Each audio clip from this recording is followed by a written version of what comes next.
Bienvenue sur Ici Éco.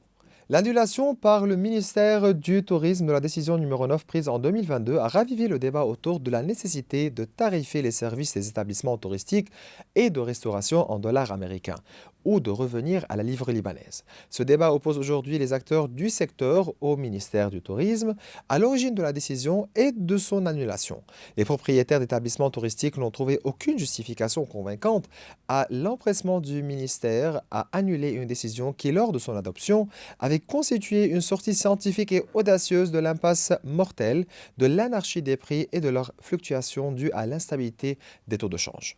Alors même que l'État libanais verse l'ensemble des salaires, indemnités et droits de ses présidents, ministres, députés, fonctionnaires, forces militaires et sécuritaires, ainsi que des retraités en dollars américains, il a soudainement invoqué la souveraineté pour annuler la décision numéro 9 sans aucune concertation préalable avec les parties concernées ni présentation d'une étude démontrant l'utilité économique et financière de cette annulation. L'annulation de la circulaire numéro 9 ne peut être considérée comme un simple ajustement réglementaire, mais comme une décision soulevant des questions fondamentales sur la vision économique, la continuité des politiques publiques et sur la partie qui supportera le coût des fluctuations dans un pays épuisé par des décisions contradictoires.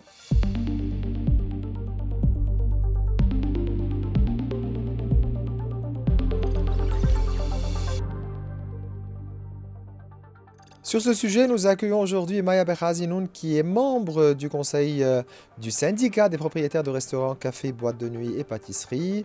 Donc, c'est toujours un plaisir de vous recevoir, Maya. Merci Maurice, bonjour. Donc voilà, revenons aux raisons qui ont poussé l'ancien ministre du Tourisme à émettre la circulaire numéro 9 le 2 juin 2022 en parfaite coordination avec les syndicats touristiques. Quelles étaient ces raisons? En 2022, le secteur touristique était parmi les premiers à adopter la facturation en dollars. Cette décision n'a pas été prise par un choix de luxe, mais par une nécessité pour répondre aux contraintes et au chaos monétaire inédit. À l'époque, les établissements faisaient face à de grandes difficultés pour convertir leurs recettes et pour gérer leurs coûts dans un contexte de forte fluctuation du taux de change. L'autorisation donnée par l'État d'annoncer les prix en dollars américains a alors constitué une véritable bouée de sauvetage pour les établissements touristiques et de restauration. Le dollar entrait directement dans les entreprises au lieu d'être absorbé par les changeurs, ce qui leur a permis de payer les salaires en devises, donc de stabiliser l'emploi local et d'instaurer un minimum de transparence et de solidité dans la tarification. Mhm. Les chiffres et les faits ont confirmé que la saison touristique de 2022, au moment de l'adoption de la décision, a été l'une des plus réussies. Après des années d'effondrement et de pertes, le secteur touristique est ainsi devenu un modèle suivi par d'autres secteurs productifs contraints à la dollarisation comme réalité de fait.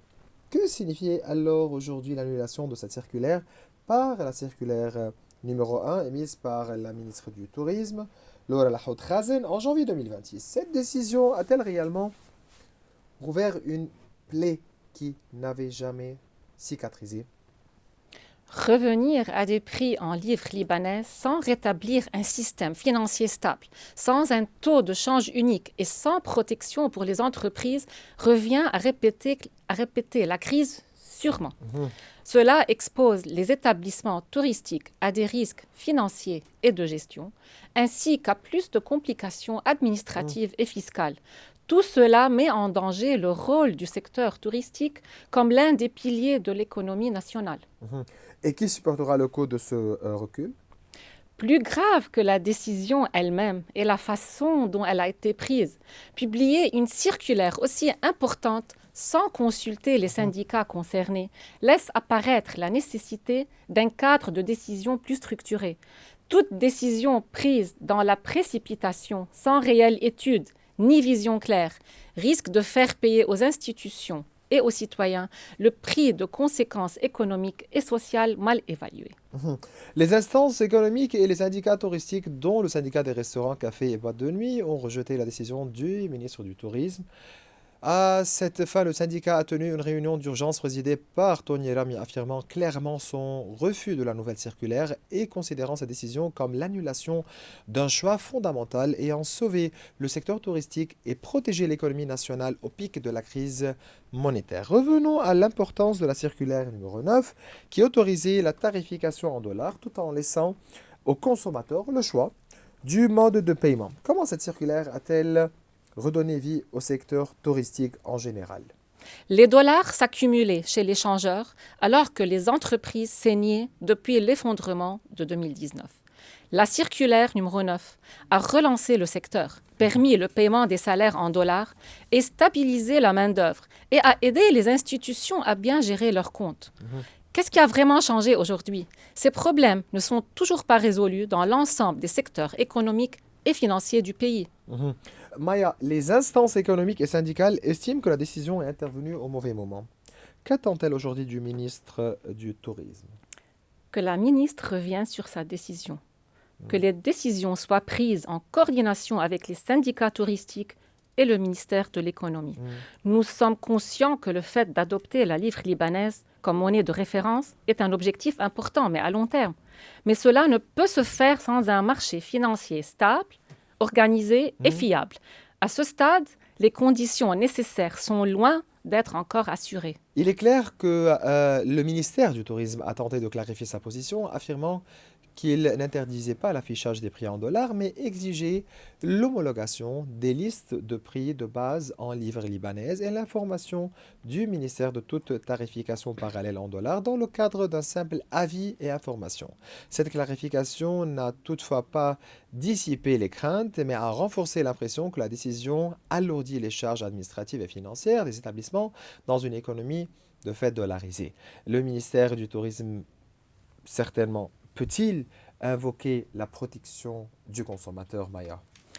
Le ministère de l'Économie et du Commerce reste l'autorité compétente. Sa décision numéro 33 de mars 2023 est toujours en vigueur et autorise clairement la tarification en dollars, validée par le Conseil d'État d'ailleurs. Imposer uniquement des prix en livres libanaises peut favoriser les abus et nuire aux consommateurs au lieu de le protéger. Cette mesure oblige aussi les établissements à passer par les changeurs, ce qui augmente leurs coûts et met plus de pression sur le marché des changes. Et tout cela, c'est en contradiction avec les orientations de la Banque du Liban.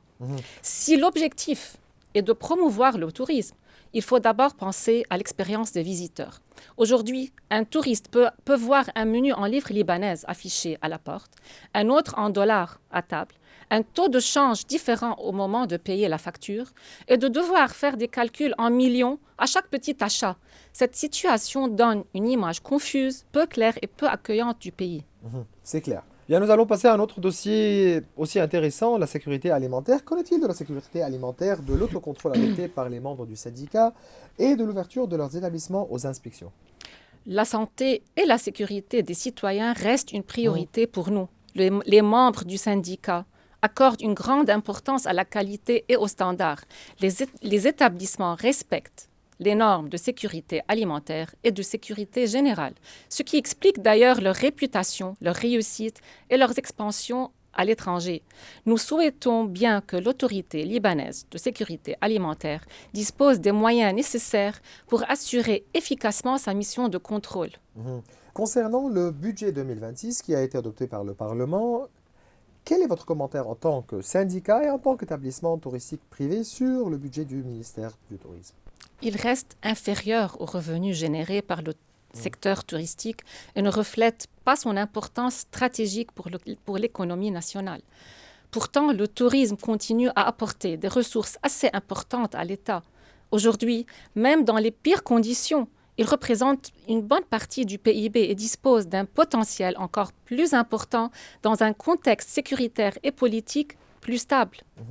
Enfin, à l'approche du mois sacré du Ramadan, comment les établissements touristiques s'y préparent-ils? Le pays s'est engagé sur la voie du redressement. Nous espérons une stabilité sécuritaire et politique qui permette de relancer l'économie et le tourisme, d'attirer les investissements et de créer des emplois durables. Maya Berhazinoun, c'était un plaisir de vous recevoir. Vous êtes membre du conseil du syndicat des propriétaires de restaurants, cafés, boîtes de nuit et pâtisseries.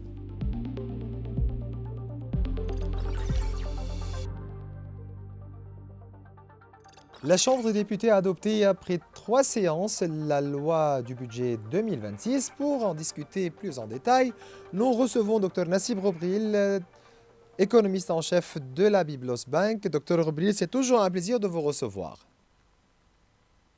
Merci à vous. Certains estiment que ce budget présente un souffle réformateur relatif, notamment par l'absence de dépenses excessives et une amélioration du niveau des recettes. Mais peut-on accepter un budget adopté une nouvelle fois sans loi de règlement des comptes, la clôture budgétaire? Tout d'abord, avant de discuter de la clôture des comptes, il est important de noter que ce budget, ou bien ce qui a été voté hier, ne va pas refléter les dépenses actuelles qui vont avoir lieu cette année à cause de l'accord qui a eu lieu à la dernière minute hier soir dans l'Assemblée nationale en ce qui concerne les salaires des retraités. Les retraités. Donc ça va augmenter les dépenses. Deuxièmement, jusqu'à présent, nous ne savons pas sur quelles données ce budget a été formé. Tout d'abord, il n'inclut pas un taux de croissance de l'économie, il n'inclut pas un taux d'inflation et la taille de l'économie. Donc, je ne sais pas sur quelles données ces chiffres dans le budget ont été préparés. Troisièmement, le budget, en ce qui concerne le souffle réformiste du budget, mais il ne fait pas partie d'un cadre budgétaire à moyen terme. Et il ne fait pas partie d'un plan de réforme global pour l'économie libanaise et les finances publiques.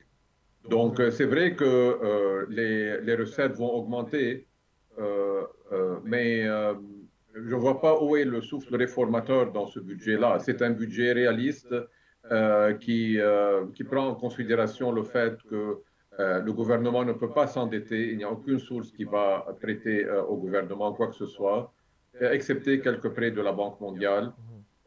Donc, il n'a pas accès au marché de capitaux internationaux, il n'a pas accès au secteur bancaire, il n'a pas accès à la Banque du Liban. Ce sont les sources principales qui prêtaient au gouvernement dans le passé avant la crise. Et aujourd'hui, ces trois sources sont complètement fermées en face du gouvernement. De plus, ce budget essaie de satisfaire les anticipations du Fonds monétaire international, mais nous savons qu'en septembre passé, le Fonds monétaire a considéré que ce budget, ou bien le projet du budget, n'était pas ambitieux, n'était pas assez ambitieux, parce que le Fonds monétaire veut voir un excédent budgétaire primaire qui est équivalent à 1,7% du PIB. Donc, tout va dépendre, les résultats des finances publiques en 2026 vont dépendre des recettes actuelles et surtout des dépenses.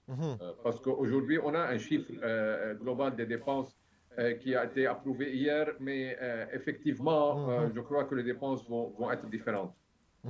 Mais, docteur Robril, est-ce que vous êtes d'accord pour dire que ce que le Parlement a adopté est un budget purement comptable et classique, comme si rien n'avait changé, comme si le Liban n'avait pas connu un effondrement global et de ses institutions, de son économie, de ses finances? Est-il raisonnable d'adopter un budget sans plan ni feuille de route claire pour traiter la dette publique, tant interne qu'externe? C'est ce que j'ai dit. Le budget n'est pas un budget réformateur. Par exemple, pourquoi il n'a pas inclus l'élimination des emplois fantômes dans ce budget? Pourquoi il n'a pas inclus la fermeture, la clôture de 90 institutions publiques qui sont devenues obsolètes? Pourquoi il n'a pas inclus les impôts sur les sociétés qui ont abusé des subventions étatiques sur les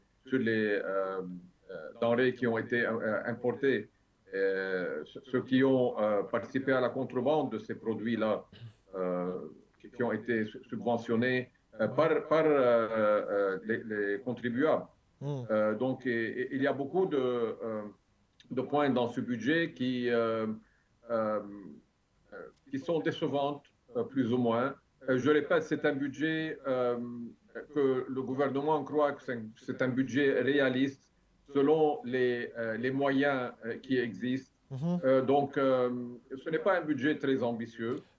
C'est un budget réaliste. Même le Fonds monétaire ne trouve pas que ce budget est ambitieux. Mhm. Mais au Et moins, on a un budget qui a été voté dans les délais constitutionnels. ah, mais comment peut-on approuver un budget sans crédit destiné à couvrir la part de l'État dans le remboursement des dépôts des épargnants, conformément au projet de loi sur le gap financier, à moins que le gouvernement ne sache que cette loi-là ne sera ni adoptée ni appliquée? Ça, c'est un point très important. Euh, le budget ne pouvait pas attendre ce projet de loi sur la restitution des dépôts. Et donc, même dans le projet de loi de la restitution des Mhm. dépôts, la contribution de l'État est très vague. Et même la dette que la Banque du Liban a sur son bilan, et qui est une obligation de l'État vers la Banque du Liban, les 16 milliards 500 millions de dollars, euh, ne sont pas inclus dans ce budget parce que le gouvernement essaie d'éviter de reconnaître cette dette-là Mhm. et essaie de rembourser cette dette à un taux de change de 15 000 livres libanaises, tandis que toutes les recettes du Trésor Mhm. sont sur le taux de change de 89 500.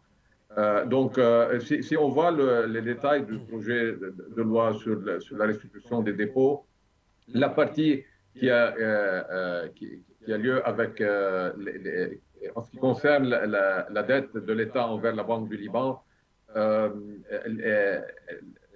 c'est très clair que, ou bien c'est très vague plutôt, parce qu'elle dit elle stipule que la Banque du Liban doit se réunir avec le ministère des Finances et les deux vont déterminer la nature de cette dette. Mhm. Donc, Et Mhm.